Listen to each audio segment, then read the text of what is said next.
Sama-sama dijodohkan dengan Sahrul Gunawan, hubungan akrab Desi Ratnasari dan Ayu Ting Ting disorot. Desi Ratnasari dan Ayu Ting Ting belum lama ini tampil kompak. Mereka asyik menghabiskan waktu bersama. Seperti diketahui, keduanya sama-sama dijodohkan dengan aktor sekaligus wakil Bupati Jawa Barat Sahrul Gunawan. Seperti apa hubungan akrab Desi dan Ayu? Ibu Nashwa Natania Hamzah ini bahkan terlihat merangkul tubuh Ayu yang berdiri di sampingnya.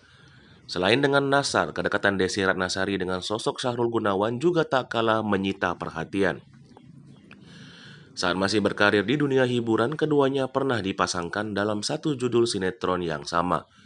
Meski sudah puluhan tahun berlalu, kecocokan antara Desi dan Sahrul Gunawan masih saja mencuri perhatian. Apalagi keduanya kini sama-sama menyandang status lajang usai rumah tangga yang pernah dijalani berakhir kandas. Namun di sisi lain, Sahrul Gunawan juga sedang ramai dijodohkan dengan Ayu Ting Ting.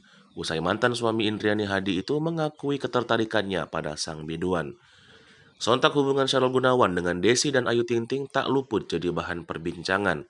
Ada sejumlah penggemar yang membuat kubu perjodohan antara Sahrul dengan Ayu Ting Ting dan Desi. Walau kerap dibanding-bandingkan, Ayu Ting Ting dan Desi Ratnasari justru terlihat memiliki hubungan baik. Dilansir melalui unggahan di akun Instagram @desiratnasari terdepan, Sabtu 27 Agustus 2022, Desi dan Ayu pergi menonton konser musik bersama. Keduanya bahkan saling rangkul bersama para selebritas lainnya seperti Selvi Kitty dan Tika Ramlan. Kedekatan keduanya ini pun seolah menepis isu bahwa Desi dan Ayu telah menjalin hubungan bersama Sahrul Gunawan.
Hai pemirsa Sri Popo TV, jangan lupa komen, like, dan subscribe, serta tonton terus berita-berita terupdate lainnya ya.